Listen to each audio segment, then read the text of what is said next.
खूंखार भूखा घोड़ा। एक दिन राजा कृष्णदेव राय के दरबार में अरब देश का एक व्यापारी आया। उसके पास एक से बढ़कर एक अरबी घोड़े थे।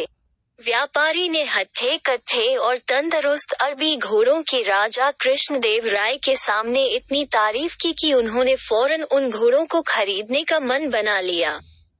अच्छी कीमत देकर व्यापारी से सारे घोड़े खरीद लिए गए। व्यापारी खुशी खुशी वापस चला गया।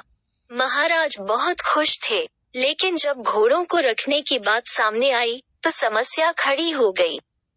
सारे अस्तबल पहले से ही भरे हुए थे, उनमें नए घोड़ों को रखने का स्थान नहीं था। इस समस्या का निदान राजगुरु की सुझाया। राजगुरु ने महाराज को परामर्श दिया कि जब तक इस घोड़ों को रखने के लिए नया अस्तबल तैयार न हो जाए, क्यों न एक एक घोड़ा हम मंत्रियों, दरबारियों और प्रजा में बांट दे। वे उन घोड़ों की देखभाल करेंगे और उसके बदले हर महीने उन्हें एक स्वर्ण मुद्रा दी जाएगी। महाराज को राजगुरु की ये सलाह जंच गई और उन्होंने वे घोड़े अपने मंत्रियों और दरबारियों में बंटवा दिए। जो घोड़े बचे वे प्रजा में बांट दिए गए।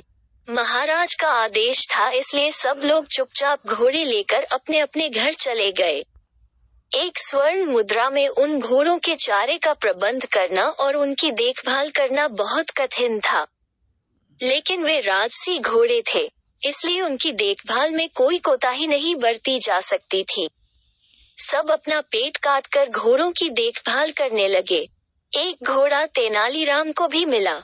उसने वो घोड़ा अपने घर ले जाकर एक छोटी सी अंधेरी कुटिया में बांध दिया। उस कुटिया में छोटी सी एक खिड़की बनी हुई थी। उस खिड़की से तेनालीराम रोज शाम थोड़ी सी सूखी घास घोड़े को खिलाया करता था। घोड़ा दिन भर भूखा रहता था, इसलिए जैसे ही शाम को खिड़की से सूखी घास देखता, लपककर उसे खा जाता। दिन बीतते गए और वो दिन भी आया जब अरबी घोड़ों का अस्तबल बनकर तैयार हो गया।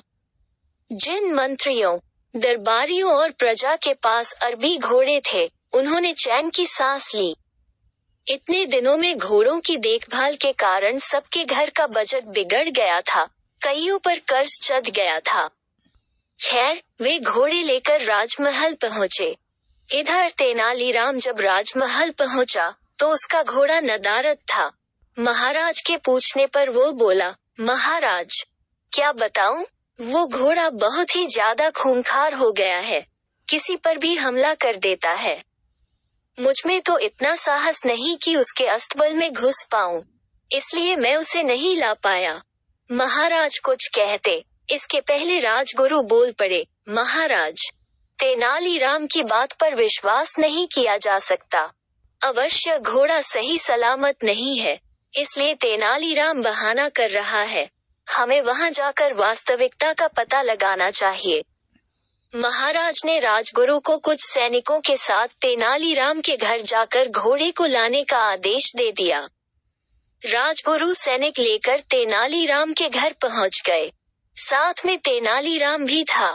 तेनालीराम ने उसे वो कुटिया दिखाई जहां घोड़ा बंधा हुआ था।